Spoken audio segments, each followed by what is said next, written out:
In this video, we're going to be talking about the immune system organs. In the previous video, we talked about different types of white blood cells, but now we're going to be moving into the organs and how they help protect our body against external bacteria and pathogens. We're first going to be starting at the top over here with tonsils and adenoids.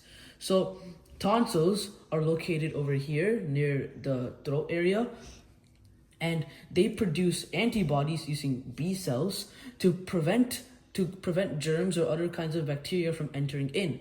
Like, for example, if someone sneezes, and that means that some of that bacteria might have entered through your nose or through your mouth.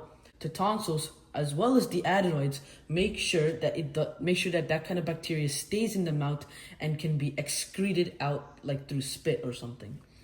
And now I'm going to be moving on to the adenoids. The adenoids are located in your mouth.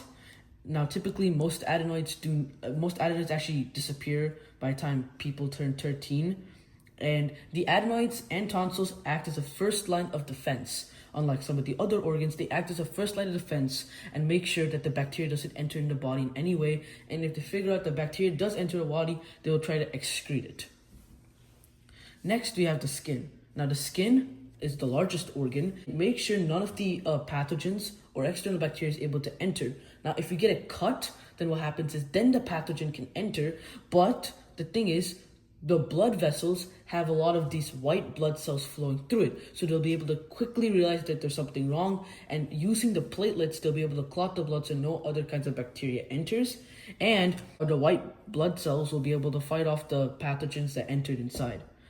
Next, we have the lymph nodes, and I'm also going to be talking about the lymphatic vessels. The lymph nodes and lymphatic vessels are part of the lymphatic system.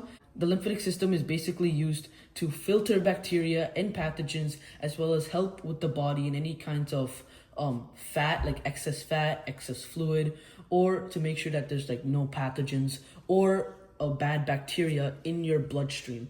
And the T and B cells are mainly found in the lymph nodes, because all this lymphatic system has to enter through the lymph nodes to be able to go to other areas.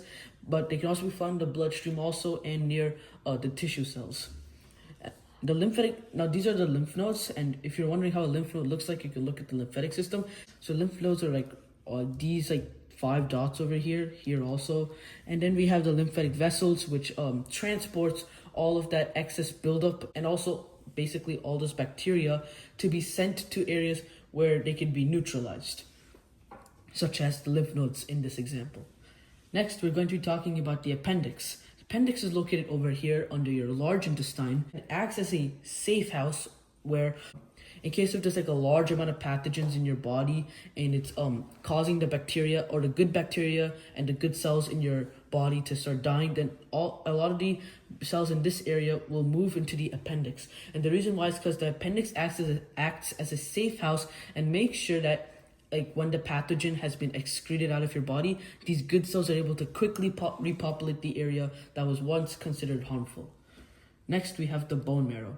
The bone marrow is where the white blood cells and the red blood cells are produced. The yellow bone marrow produces the white blood cells, but the red bone marrow produces the red blood cells. You cannot live without bone marrow, because without bone marrow, no red blood cells and no white blood cells are being produced. And because of that, your body would not be able to function.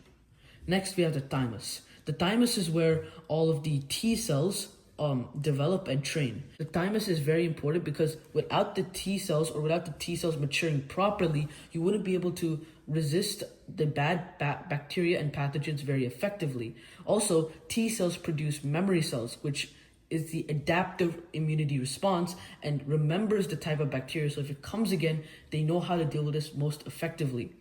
The thymus is important. However, the thing with the thymus is that it can sometimes cause autoimmunity or autoimmune diseases. If a person also doesn't have a thymus, it can also cause autoimmunity diseases because there's no memory T blood cells being matured properly for that person, and the memory cells won't be able to collect information so accurately to defend against pathogens, and they also can't figure out good cells and bad cells.